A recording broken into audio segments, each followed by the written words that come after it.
Hello everyone, welcome to the Oligopoly practice quiz video. Hopefully by now you've taken the chance to watch all of the other Oligopoly videos that have been posted so far to this YouTube channel. If you haven't, I highly recommend watching those videos before watching this practice quiz video. All of the material that has been covered so far is based on the second half of the textbook, the second half of chapter 10 of the textbook. So just like all of the other practice quiz videos that I've made, I'm going to show you guys some questions for you to have the opportunity to answer on your own. The second half of this video is going to be me going through the answers very concisely, very briefly. So if you have questions or concerns about where my answers are coming from, I do highly recommend you take some time to go back and look at the videos again. So if you do well on these questions, good job. You've been really good at taking good notes and retaining the information so far. If you don't do as well as you thought, or you still have some concerns about these type of questions that I'm asking, I highly recommend taking the time to review the videos or stop by my office hours. So let's get right into it. So, can you answer the following questions?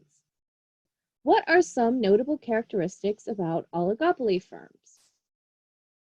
If oligopoly firms have an agreement to behave like a monopoly, what are the possible long-run profit outcomes for these two firms? What is game theory? And the final question is, are cheating oligopolists good or bad for society? So if you want to take the chance to pause the video and try to answer these questions on your own.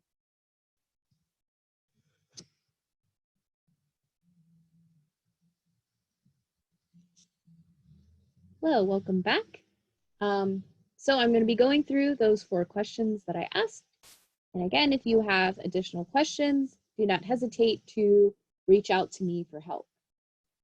So the first question I asked was, what are some notable characteristics about oligopoly firms? So an oligopoly is the second commonmost type of market structure in the United States. In oligopoly markets, there are usually very few firms, usually 2 or 3 really big firms that could be selling similar or differentiated products between them. But the one key thing that we learned about the oligopoly market structure that is a little bit different than all of the other market structures that we've talked about is that oligopoly firms and the profits that these firms make really depend on the behavior of the other firms in that market. So we have very few really, really big firms that could be selling similar or differentiated products, and the profits depend on other firms' behavior. So leading off of that last point, if oligopoly firms have an agreement amongst themselves to behave like a monopoly, what are the possible long-run profit outcomes for these firms? So we gave the example in the lecture notes about the 2 competing cell phone service providers in a small town. So there were 2 main outcomes that could happen given the fact that these 2 firms have an agreement. And the first outcome is that if both of these firms agree to collude or stick to this agreement to act like a monopoly, provide a lower quantity at a higher price for everyone, then it is possible for them to make positive long-run economic profits, just like a monopoly. But even if one of these firms decides to cheat on that agreement, therefore undercutting the competitor, then this will eventually lead to this back and forth of them trying to undercut each other till eventually these firms are behaving like a perfectly competitive market. And neither of them make any kind of long-run economic profits.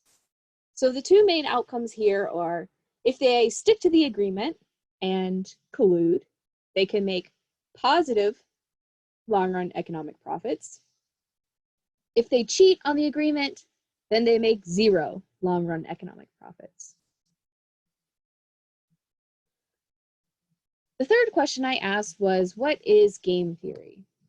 And I guess, the more formal definition of game theory that I put in the lecture notes slides was that game theory is this branch of math that analyzes situations in which players must make different decisions, and then they receive some kind of payoff based on what other players decide to do. So essentially, economists have picked up the tools in game theory to study this interdependent behavior of many different, types of things. These could be firms, which we looked at more closely with oligopoly firms.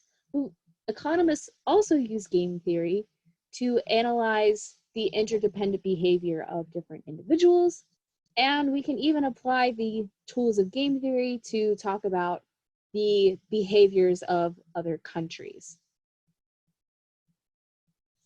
And the final question that I asked about oligopoly was, are cheating oligopolists good or bad for society?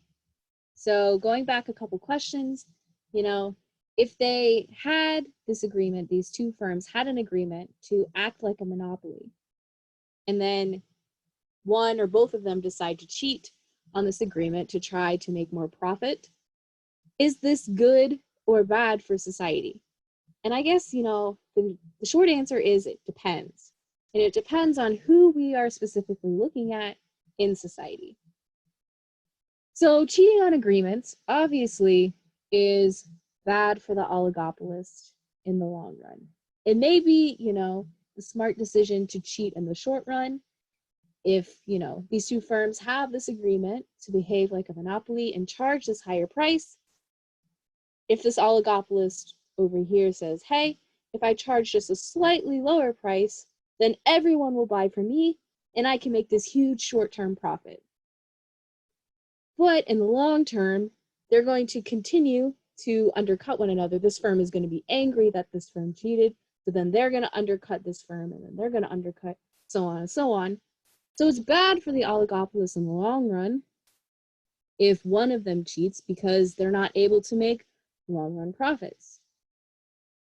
And it can also be bad for society depending on, what this agreement was made about. So in the lecture notes, I gave this example about an arms race.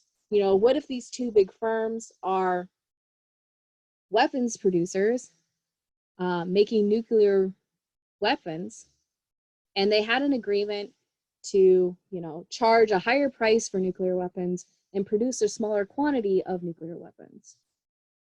Well, now if these two firms decided to compete with one another by cheating on this agreement, there could be this huge influx of nuclear weapons made that are being sold for lower prices, which could be a bad thing if the goal of certain governments is to, reduce the production of nuclear weapons.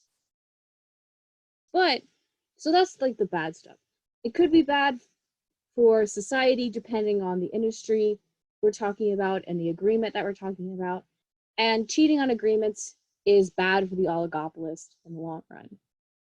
But depending on the types of firms we're talking about and the industry that they're operating in, cheating on agreements could also be seen as a good thing for society because it moves us closer to perfect competition.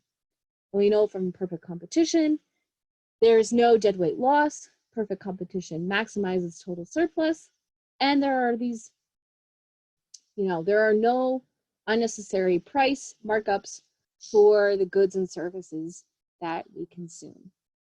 So these are the questions that I think are important for you guys to know about oligopoly. If you have struggled with any of them, again, I do recommend watching the videos again, taking notes on the videos again, or stopping by my office hours to ask additional questions. So for the exam coming up, you will need to know all of the information about perfect competition, monopoly, monopolistic competition, and oligopoly, the four main market structures that we covered in this part of the class.